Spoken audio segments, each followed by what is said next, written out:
துன்பத்தை தேடவில்லை, துன்பம் மட்டுமே கிடைக்குது. ஏன்? கடவுளை தேடி போகிறோம், கடவுளுக்காக எல்லா விஷயத்தையும் செய்கிறோம்.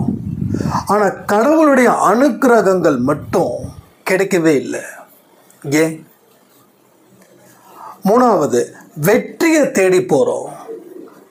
ஆனால் அந்த வெற்றி அப்படின்றது கனவுல கூட நமக்கு கிடைச்சி சந்தோஷத்தை கொடுக்க மாட்டேங்குது. ஏன்? இந்த 3 கேள்விகளுக்கும் தான் இந்த பதில்.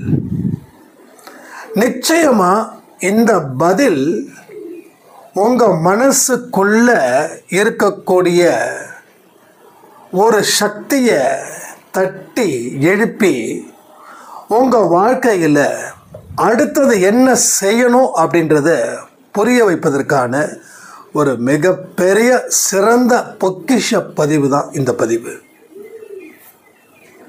உங்கள் வாழ்க்கையில் நிஜமாகவே நீங்கள் கடவுளோட அனுக்கிரகம் வேணும் அப்படின்னா என்ன செய்யணும்? இல்லை கடவுள் அனுக்கிரகம் யாருக்கு இல்லையோ அவங்க நிச்சயமாக அதை பாருங்கள். எப்படி இல்லைன்னு சொல்ல முடியும்னா, ஒரு துன்பத்தில் இருக்கும்போது நீங்கள் கடவுளை எந்த அளவுக்கு நம்பி சந்தோஷமாக இருக்கிறீங்களோ அதை பொறுத்து தான் அவரோட அனுக்கிரகம். துன்பத்தில் இருக்கும்போது நான் சந்தோஷமாக இல்லைன்னா நிச்சயமாக இந்த பதிவு உங்களுக்காகவே சாய்ப்பாவால் வழங்கப்படுகிறது. இதை கேளுங்க. சைரா. என் உயிரின் உயிரானவர்களே, அனைவருக்கும் ஹாப்பி கிறிஸ்மஸ். இந்த நாள் ரொம்ப முக்கியமான நாளாக இருக்குது. உலகம் பூரா கொண்டாடக்கூடிய நாள். கடவுளோட ஆசீர்வாதம் நம்ம குடும்பத்துக்கு கிடைக்கணும்னு பிரார்த்தனை பண்ணி இந்த பதிவை நான் ஆரம்பிக்கிறேன். கடவுள்கிட்ட எவ்வளவுதான் நம்ம நெருங்கினாலும் ஒரு சில விஷயத்தை செய்யாமல் அவர்கிட்ட நெருங்கவே முடியாது. எத்தனை மக்கள் கடவுளை நம்புகிறாங்க, கடவுள்கிட்ட பிரார்த்தனை செய்கிறாங்க, தன்னோட பிரச்சனை தீரும் அப்படின்னு நம்பிக்கையோடு இருக்காங்க. ஆனால் அத்தனை பேருக்கும் இது நடக்குதா? அப்போ எங்கே இந்த மாதிரியான பிரச்சனைகள் இருக்குது? கடவுள் கிட்ட நெருங்க நெருங்க நமக்கும் வாழ்க்கையில் எந்த ஒரு நல்ல விஷயமும் நடக்கலையே அப்படின்னு சொல்லக்கூடியவங்க ஏராளம்.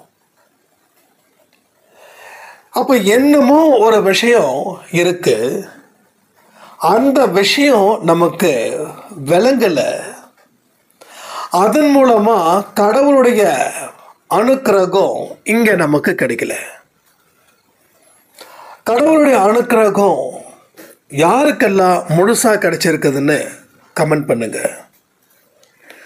அந்த முழுசாக கிடைக்குது அப்படின்னா உங்கள் வாழ்க்கையில் துன்பம் அப்படின்ற ஒரு பகுதி ஒன்று இருக்காது. இல்லைன்னா அந்த துன்பத்தை கடக்கக்கூடிய தைரியம் இருக்கும். ஏன்னா கர்மா அப்படின்றது ஒரு மனுஷனுக்கும் தொடர்ந்து இருக்கும். அவன் அதை கடக்க பயப்பட மாட்டான். அவனால் எல்லாமே முடியும். எப்போ அந்த கடவுளோட அனுக்கிரகம் இருந்துச்சுன்னா புதுசாக பிரச்சனைகள் வருது. அப்போ புது அனுபவங்கள் நாம் கிடைக்குது. அவள் கலங்கவே மாட்டா. துன்பம் வராதவங்களுக்கு நோ ப்ராப்ளம், சந்தோஷம். துன்பம் வரக்கூடியவங்களுக்கும் நோ ப்ராப்ளம், சந்தோஷம் அப்படின்ற ஒரு மனநிலையில் ஒரு மனுஷன் இருக்கிறான் அப்படின்னா அவனுக்கு கடவுளுடைய அனுக்கிரகங்கள் 100% இருக்குதுன்னு அர்த்தம். அப்போ கடவுளோட அனுக்கிரகம் இருக்கிறவங்களோட மனநிலை இப்படிப்பட்டதாக தான் அமையும். துன்பத்தை பார்த்து நாம் கொஞ்சம் கூட டல்லாகவே மாட்டோம். அவ்வளோ பெரிய ஒரு நம்பிக்கையை கடவுள் நமக்கு கொடுப்பாரு. அவரை நம்ம உணர முடியும். துன்பத்தில் இருக்கும்போது கூட அவரை நாம் உணர முடியும். அப்போ பல பேருக்கு துன்பம் வந்துடுச்சுன்னா கிட்டத்தட்ட சுயநினைவை இழக்கக்கூடிய அளவில் இருக்காங்க. ஒரு பெரிய துன்பம் வந்துடுச்சுன்னா தன் நிலை மறந்துருக்கிறவங்க ஜாஸ்தி. அதிலிருந்து மீண்டு வருவதற்கு பல நாட்கள் தேவைப்படுது. நல்லா புரிஞ்சுக்கோங்க.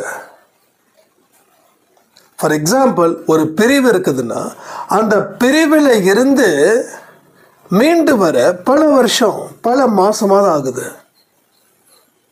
அவங்களுடைய அன்பு எப்படிப்பட்டதோ அதற்கு உரிய நாட்களும் தள்ளி போகுது. சில பேருக்கு 3 மாசத்துல ஓகே அப்படின்றவாங்க. சில பேருக்கு 3 வருஷம் ஆகும். சில பேருக்கு லைஃப் லாங். அதனோட வலி, அந்த துன்பம் ஏன் லைஃப் லாங் வருதுன்னா தொடர்ந்து அந்த பிரிஞ்சதை நினைச்சே வாழ்ந்துக்கிட்டு இருப்பாங்க. இவங்களுக்கு அடுத்த வேலை பற்றி தெரியாது, அடுத்த வேலை பற்றி நினைக்கவும் மாட்டாங்க. இப்போ 3 மாசத்துக்கு அப்புறம் வலி குறையுதுன்னா அப்போ பிரிஞ்சவங்க சேர்ந்தாங்களா?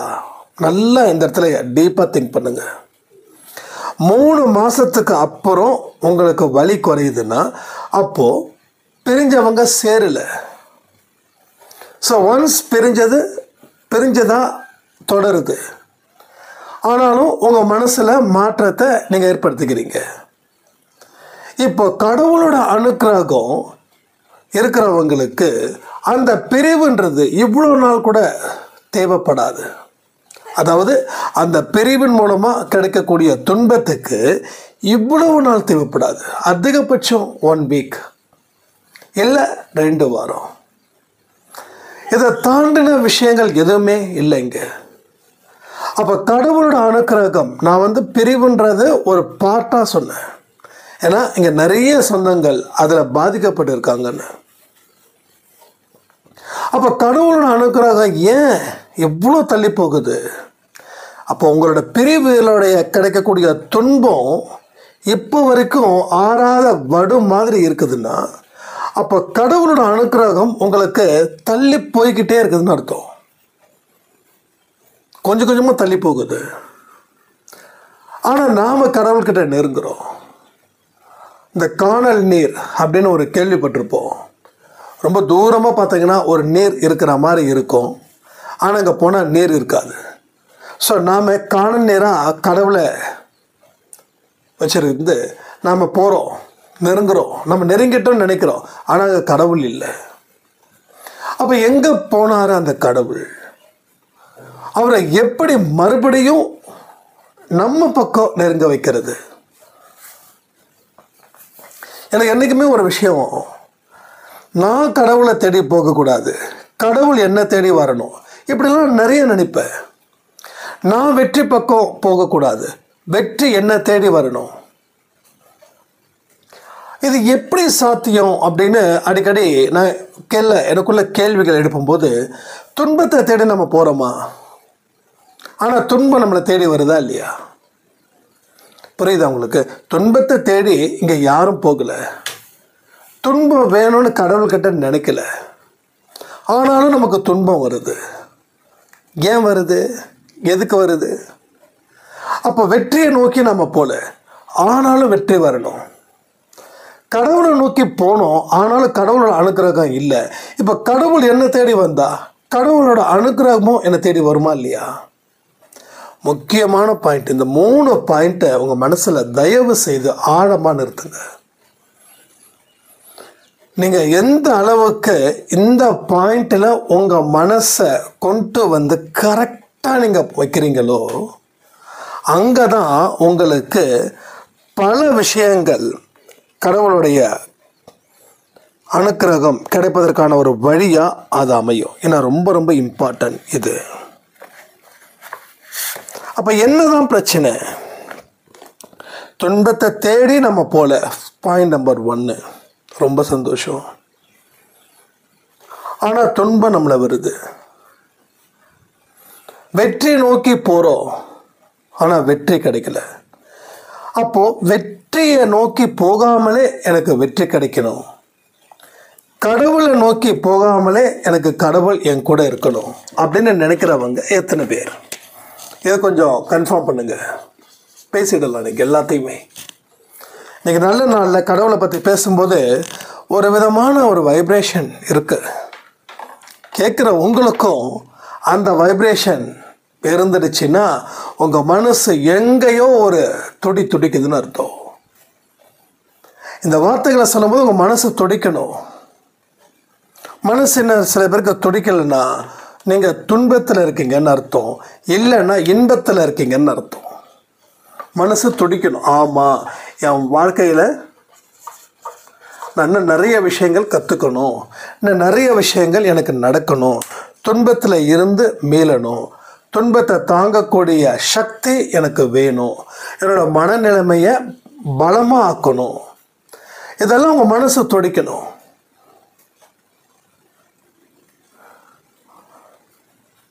அப்போ என் துன்பத்தை தேடி நம்ம போல துன்பம் ஏன் கிடைக்குதுன்னா அதுதான் மிக மிக முக்கியமான விஷயம். அப்போ ஏன் கிடைக்குதுன்னா நாம் ஒரு செயலை செய்கிறோம், அதனுடைய விளைவு துன்பத்தை கொடுக்குது. இவ்வளோதான். இது ஒரு பெரிய விஷயமே கிடையாது. ஒரே லைன், ஒரே வார்த்தை. இந்த ஒரு வார்த்தை உங்களுக்கு ரொம்ப இம்பார்ட்டண்ட்டாக இருக்கணும். இப்போ இந்த 3 விஷயத்தை ரொம்ப தெளிவாக புரிஞ்சுக்கோங்க. மறுபடியும் சொல்கிறேன், துன்பத்தை தேடவில்லை, துன்பம் கிடைக்குது. வெற்றியை தேடுகிறோம், வெற்றி கிடைக்கல. கடவுளோட அனுகிரகத்தை தேடுறோம், கடவுளோட அனுகிரகமும் இல்லை. எப்போ நாம் என்ன நினைக்கிறோமோ அது இப்போ நடக்கணும். எத்தனை பேருக்கு நடக்கணும் அப்படின்ற விருப்பம் இருக்குது? அப்போது இந்த பதிவு உங்களுக்கு ஒரு பெரிய ஒரு விசேஷத்தை கொடுக்க போகுது. இந்த அன்னைக்கு துன்பத்தை தேடவில்லை, துன்பம் கிடைக்குதுன்னா உங்களுடைய செயல்கள், நீங்கள் எந்த செயலை செய்கிறீங்களோ அதனுடைய விளைவுகளை பொறுத்து தான் உங்கள் வாழ்க்கையில். அப்போது ஒரு மோசமான செயலை செய்கிறோம். மோசமான செயல்னா ஒவ்வொருத்தவங்க ஒவ்வொரு டெஃபினேஷன் வச்சுருக்காங்க. நம்ம சோம்பேறியாக இருப்பது கூட மோசமான செயல்தான். புரியுதா உங்களுக்கு? எங்கே அந்த ஆரம்பமே சரியாக பண்ணலன்னா ஒரு சோம்பேறியாக இருக்கிறவன் என்ன பண்ணுவான் தெரியுமா? தன்னை பற்றி நினைக்கவே மாட்டான், அடுத்தவனை பற்றியே நினைப்பான், அடுத்தவனை பற்றியே பேசுவான். அது புகழ்ந்து பேச மாட்டான். அவனை இல்லாததை பொல்லாததை அத்தனையும் சொல்லி சொல்லி கழுத்தறுப்பான். அதிகமாக பேசுவான், செயல் புரிய மாட்டான். தன்னை பெருமையாக பேசுவான், அடுத்தவனை கேவலப்படுத்துவான். தன்னால் எல்லாமே முடியும், ஆனால் நான் முயற்சி பண்ணலை அப்படின்னு சொல்லுவான். சில நேரத்தில் கிடைக்காத ஒரு விஷயத்த வெறுப்பாக நினைப்பான்.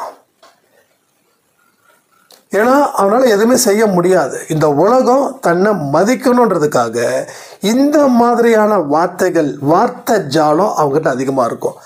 அப்போது சோம்பேறித்தனத்தால் நீங்கள் யாருக்கும் எந்த கெடுதலும் செய்யலை, ஆனாலும் அந்த சோம்பேறித்தனம் உள்ளே வந்ததால் அது படிப்படியாக அதிகரித்து அது ஒரு அபாய கட்டத்துக்கு போகும். அப்போ உங்கள் செயல்கள் என்ன ஆகுது? எதுவுமே செய்ய முடியாத அளவுக்கு உங்களை வாழ்க்கையில் பின்னோக்கி அடைக்குது.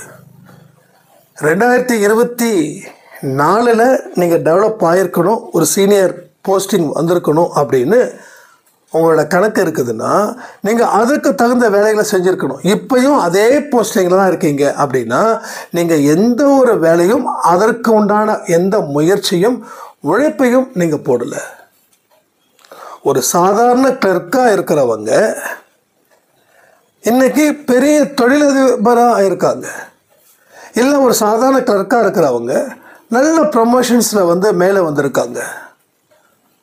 ஒருத்தர் சொல்லணும், அன்பே சாயில், அவர் வந்து +2 குவாலிஃபிகேஷன் கிளர்க்கு போஸ்டிங்கில் இருந்தாங்க. அதுக்கு அப்புறமா அவர் கரஸ்பாண்டன்ஸ் கோர்ஸில் ஏதோ சம்திங் டிப்ளமோ அதை முடித்து 1 இயர் கோர்ஸ் அதை முடித்து அசிஸ்டன்ட் மேனேஜர் ஆகி இப்போது மேனேஜர் ஆகிறதுக்கு டிகிரி வந்து பண்ணிகிட்ருக்கார் கரஸில்.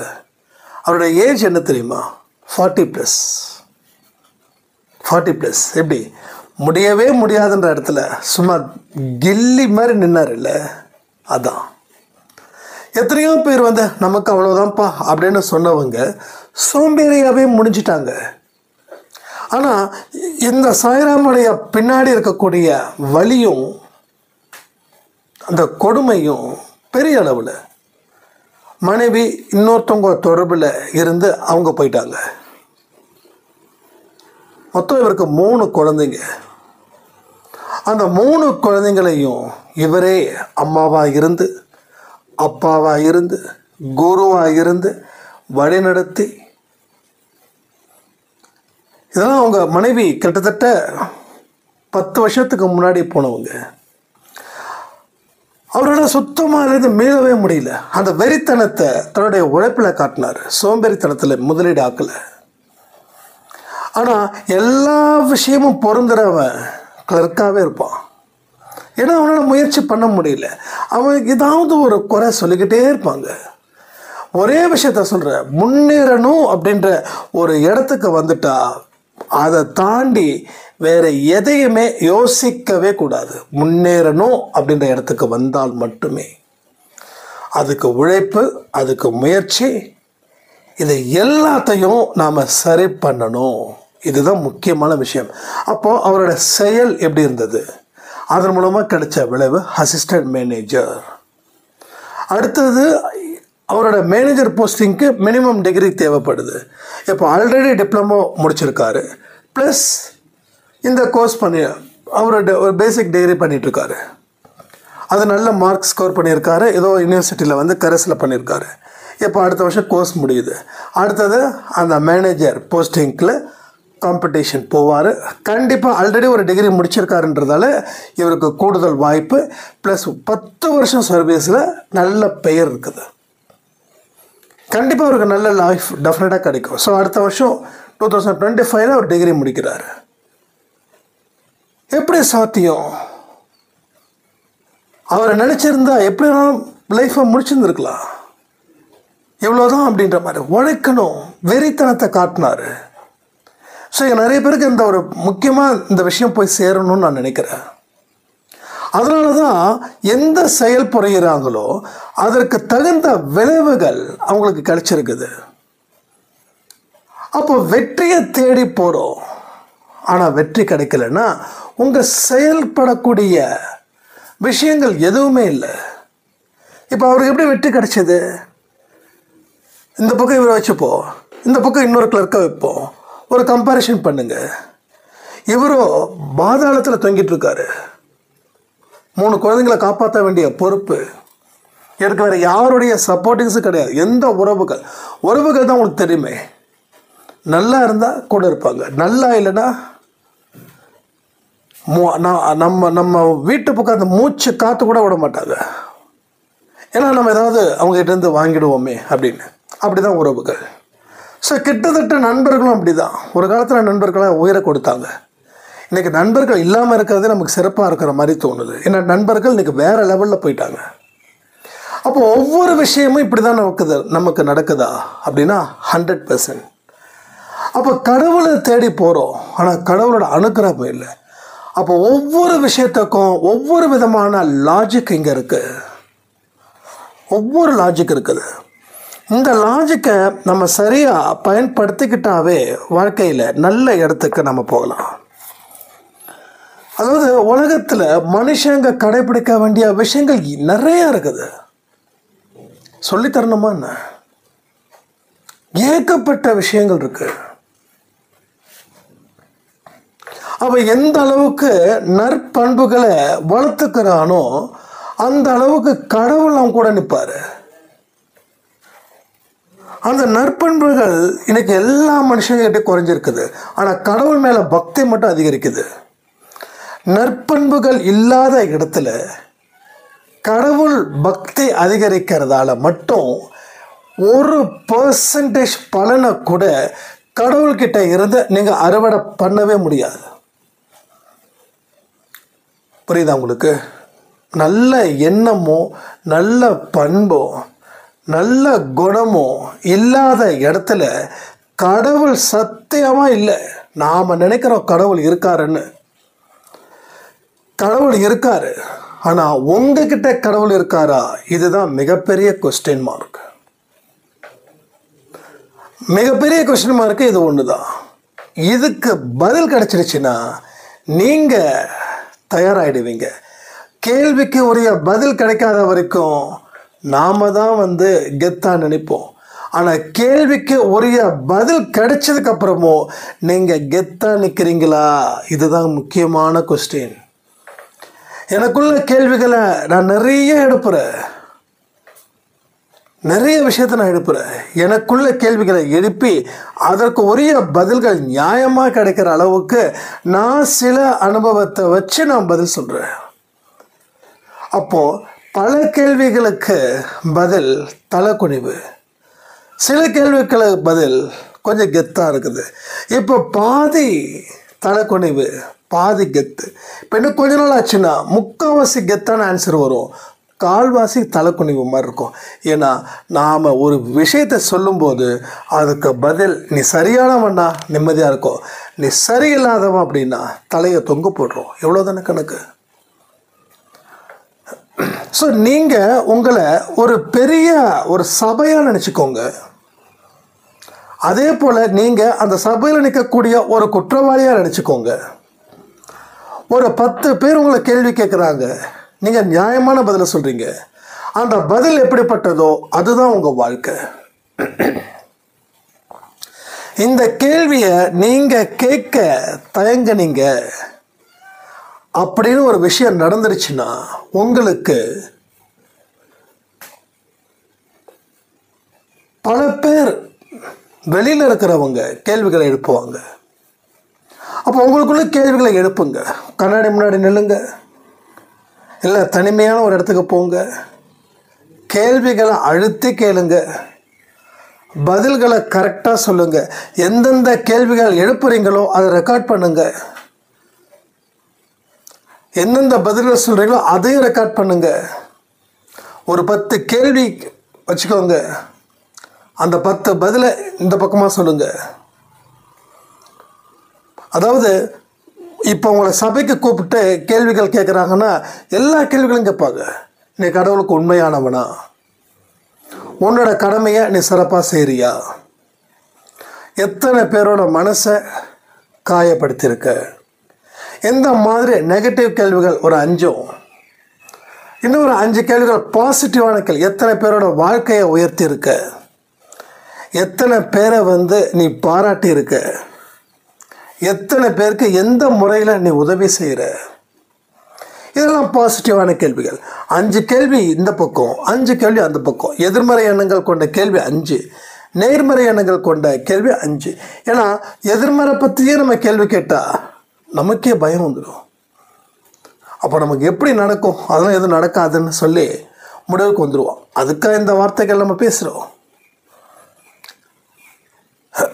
கடவுள் இன்பத்தையும் துன்பத்தையும் கலந்து கொடுக்கறதுக்கு காரணமே இது ஒன்று தான்.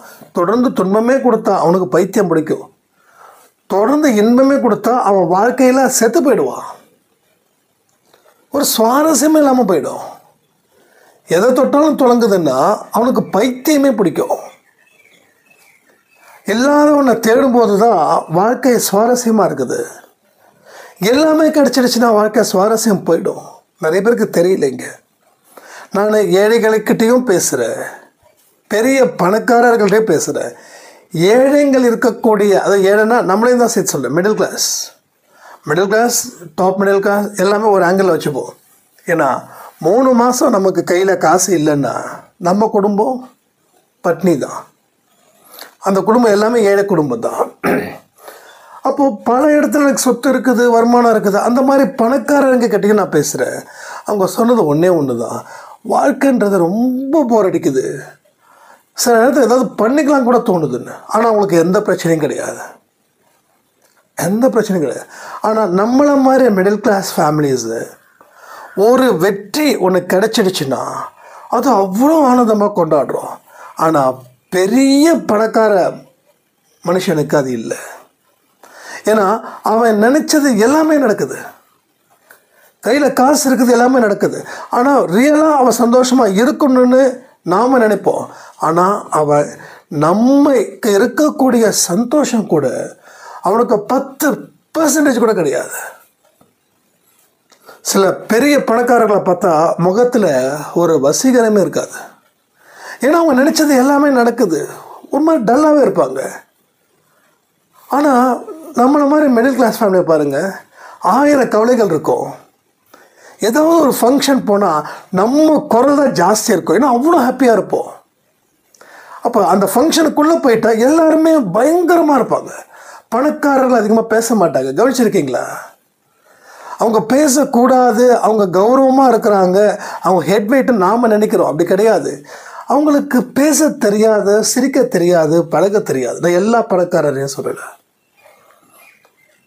என்னைக்கு உழைக்காமல் அப்பா அம்மாவோட சொத்து ஏகப்பட்டது இருக்குது அப்படின்னு நினைக்கிறாங்களோ அவங்களுக்கு வாழ்க்கையை சுவாரஸ்யமாக போயிடும். அதனால தான் எதையுமே அவங்க இது பண்ண மாட்டாங்க. இதெல்லாம் ஒரு பணக்காரர் சொல்லக்கூடிய வார்த்தைகள், இதெல்லாம் நம்ம கற்பனையில் சொல்லலை. அவங்க சொல்லக்கூடிய வார்த்தைகளை நான் ஒரு சில பணக்காரர்களை பார்க்கும்போது நான் இது மாதிரி விஷயத்த இது பண்ணேன். மறுபடியும் சொல்கிறேன், எல்லா பணக்காரர்களும் இல்லை, மெஜாரிட்டியாக சொல்கிறேன். இங்கே யாராவது நம்ம அன்பேசாய் குடும்பத்தில் அப்படிப்பட்ட சூழ்நிலை இருந்தீங்கன்னா தாராளமாக கமெண்ட் பண்ணுங்கள். ஏன்னா பணம் மட்டுமே ஒரு மனுஷனுக்கு சந்தோஷத்தை கொடுக்குன்னு மிடில் கிளாஸ் பீப்புள் நம்புது இல்லை, அதை தாண்டின ஒன்று இருக்குது, அதுதான். ஸோ இல்லாமல் இருக்கிறதே நமக்கு ரொம்ப நல்லதாக தோணுது. ஒரு மாத கடைசியில் வாடகை கொடுக்கணுமே, அந்த நேரத்தில் நமக்கு எங்கெங்கேயோ ட்ரை பண்ணி கிடைக்காது. கடைசியில் பார்த்தா எவனோ ஒருத்தர் நண்பன் நம்ம ஃபோன் பண்ணுவான், அவன்கிட்ட நம்ம சும்மா அப்படியே கேட்டு பார்ப்போம், நீ இது மாதிரி கொஞ்சம் தெரியா, அதெல்லாம் என்னடா உன் அக்கௌண்ட் நம்பர் அனுப்புடா, உங்களுக்கு கூகுள் பே அனுப்புடா, இதானே கூகுள் பே, இதோ பாரு. பேசவே நம்ம பேசிகிட்டே இருப்போம். சரிடா நான் வைக்கிறேன், பணம் மட்டும் ரெடி பண்ணி கொடுத்துரு அப்படின்னு நம்ம மறுபடியும் ஒரு வார்த்தை சொல்லும்போது அவன் சொல்லுவான், டே பணம் போட்டு 5 நிமிஷம் ஆகுது, நீ கேட்டவொடனே போட்டேன்னான்னு நம்ம அப்படியே ஒரு உடனே போட்டு பயங்கர சந்தோஷமாக இருக்கும், உடம்பெல்லாம் புல்லரிக்கும். இந்த சந்தோஷம் பணக்காரனுக்கு இருக்குதா? அதான் விஷயமே. கடன் வாங்கிறது தப்பு, நான் அதை பற்றி அந்த லாஜிக்கு போல. நான் ஒரு எக்ஸைட்மெண்ட் எப்படி ஒரு ஏழைகள் ஆகுறாங்கன்றத சொல்கிறேன். ஏன்னா நான் நிறைய விஷயத்தில் இந்த இடத்துல பெரிய எக்ஸைட்மெண்ட்டாக இருக்கேன். எனக்கு விடிஞ்சு எழுந்தால் ஒரு 50,000 ரூபாய் தேவை. சிம்புவும் சந்தானமும் ஒரு படம், அது என்ன படம் சரி தெரில, அந்த படத்தை ஒவ்வொரு கான்ட்ராக்டாக பார்ப்போம், இவங்ககிட்ட வாங்கலாமா, அவங்ககிட்ட வாங்கலாமா, இவங்ககிட்ட வாங்கலாமான்னு.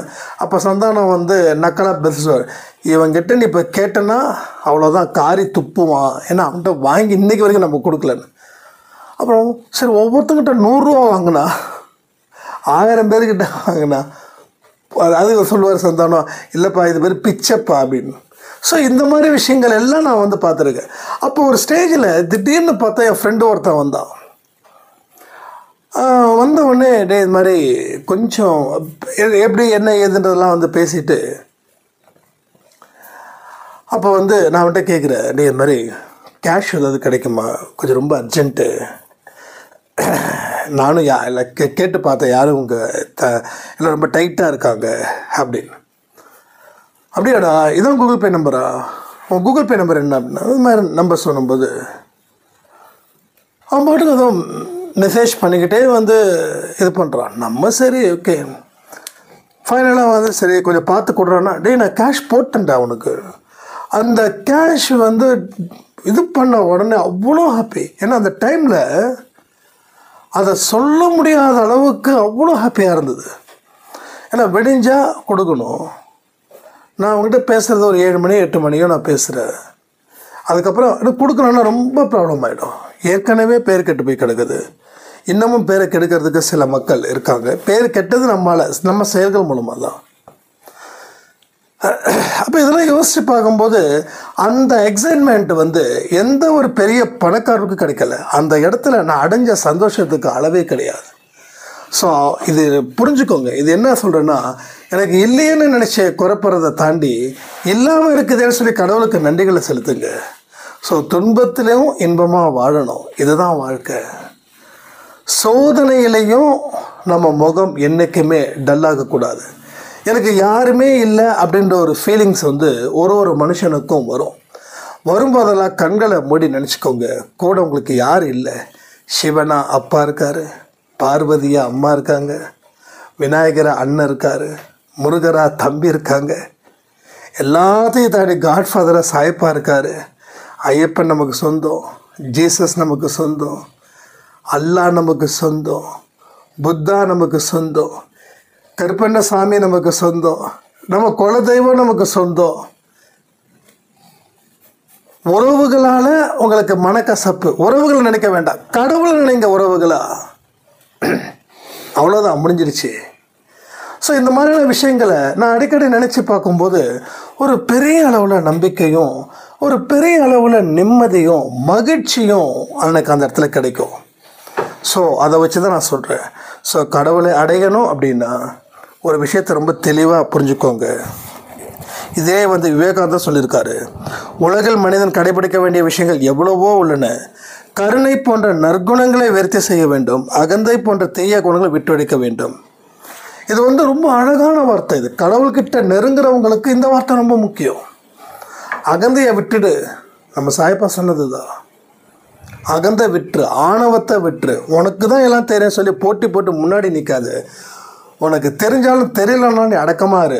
உனக்குன்னு கேள்விகள் வரும்போது நீ அப்போ பதில் சொல்லு. அப்போ நீ கைத்தட்டுதலை பெறுவாய். இதுதான் நம்ம வாழ்க்கையில் கடைப்பிடிக்க வேண்டிய விஷயங்கள். இதெல்லாமே செய்யுங்க. இனி வெற்றியை தேடாமல் வெற்றி உங்களை வரும். கடவுளை தேடாமலே கடவுளோட அனுக்கிரகம் கிடைக்கும். ஸோ துன்பங்கள் இருக்கும்போது வாழ்க்கை ரொம்ப சிறப்பாக இருக்கும்னு சொல்லி மறுபடியும் சொல்கிறேன், ஹாப்பி கிறிஸ்மஸ் சொல்லி உங்கள் குடும்பத்துக்கு எல்லா சந்தோஷத்தையும் நிம்மதியையும் கடவுள் அமைச்சு தரணும்னு பிரார்த்தனை பண்ணி இந்த பதிவை நான் முடிக்கிறேன். ஜெய் சாய்ராம்.